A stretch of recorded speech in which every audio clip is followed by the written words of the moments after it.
There are people who have good intentions, maybe. They also work hard, maybe. They also may be acquiring from good authentic sources, but they fall into a fourth pit. And that is, they don't share their knowledge with people. So we should share our ilm with people. We have the famous hadith of the Prophet ﷺ where he said, "Ballighu anni walau ayah," pass it on from me, even if it is one verse. And we know another hadith from Sunan Tirmidhi, authentic chain of narration. He said, "Naddarallahu umran," may Allah keep him hale and hearty. "Sami'a minna hadithan," who hears a saying of mine, فَحَفِظَهُ, memorizes it, حَتَّى يُبَلِّغَهُ غَيْرَهُ, until he tells it to someone else. So my brothers and sisters, passing on is connected to keeping knowledge. And we find today in modern researches, people have studied this and people have discovered this. I will quote a study, it's on your screen. Tests were done on batches of students. They were made to listen to a lecture.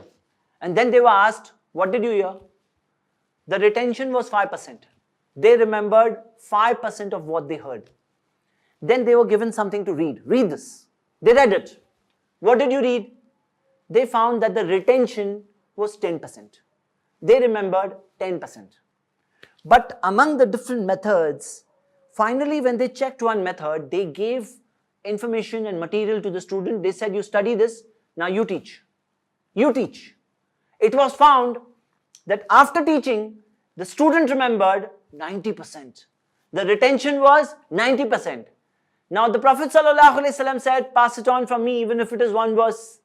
So when we pass it on, our retention is 90%. Subhanallah, minimum.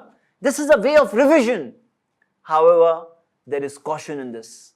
It should not be we hear one thing and we pass on 10 things. There are some people who are very, very careless about this.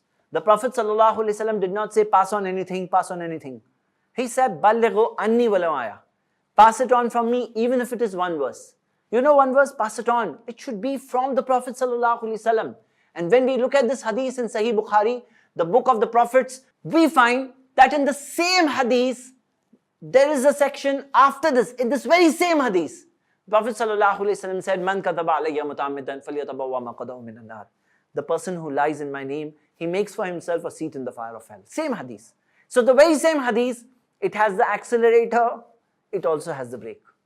It's very important to have caution. So don't destroy your akhirah, because this is a sin, a very major sin, to narrate a lie in the name of the Prophet ﷺ. This is religion. We have to have caution. We have to be particular.